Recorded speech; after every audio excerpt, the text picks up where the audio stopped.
से बड़ी खबर है, योगी कैबिनेट की अहम बैठक खत्म हो गई है।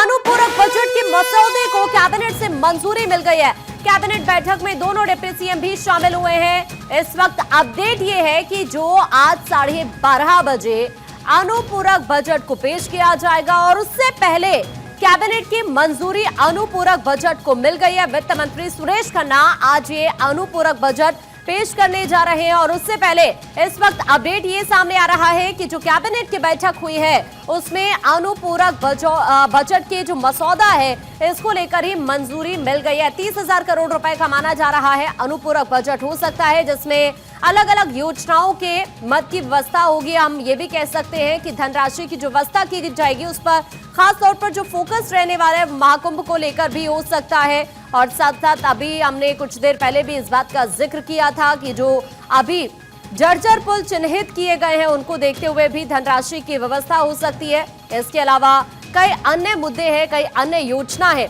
जिनको देखते हुए धनराशि की व्यवस्था अनुपूरक बजट में दिखाई दे सकती है। कुल मिलाकर ये माना जा रहा है कि 25 से 30,000 करोड़ का ये अनुपूरक बजट हो सकता है जिसे आज पेश किया जाएगा और साथ ही ये भी माना जा रहा है कि 1 तारीख को इसे पास कराया जाएगा।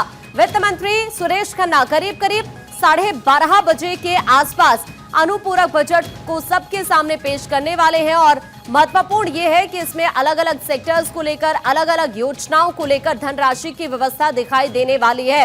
हालांकि कल जब सत्र की शुरुआत हुई आपने वो तस्वीर भी देखी कि किस तरह से विपक्ष की तरफ से कल भी काफी हंगामा किया गया। हालांकि सत्र की शुरुआत से पहले सीएम योगी ने सभी से यही अपील की थी कि चाहे विपक्ष हो सत्ता पक्ष हो, हम यही उम्मीद करते हैं सभी से कि ये जो सत्र है सुचारू रूप से चलेगा। लेकिन सत्र की शुरुआत ही काफी हंगामेदार हुई है और आज भी यही माना जा रहा है कि जो सत्र की दूसरे दिन की कार्यवाही है उस दौरान भी विपक्ष की तरफ से काफी हंगामा किया जा सकता है।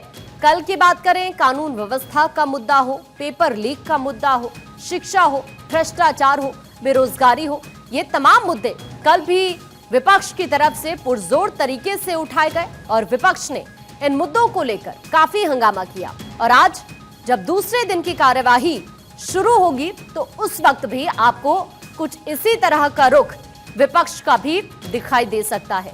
महत्वपूर्ण यह है कि आज अनुपूरक बजट को पेश किया जाएगा और उससे पहले ये कैबिनेट की बैठक हुई है जिसमें दोनों डिप्टी सीएम भी शामिल हुए हैं और इसे कैबिनेट की बैठक से मंजूरी मिल गई है। आशुतोष इस वक्त हमारे सहयोगी हमारे साथ जुड़ रहे हैं, आशुतोष का सीधा रुख कर लेते हैं।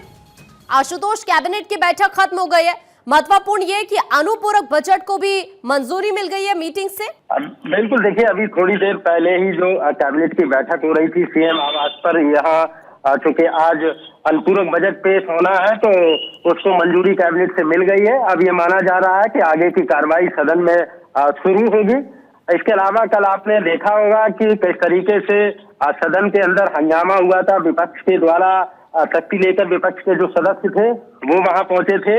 आज भी वही तस्वीर रहने वाली है सदन के अंदर चूंकि आज अनुपूरक बजट पेश होना है। ये तकरीबन 30,000 करोड़ का बजट रहने वाला है।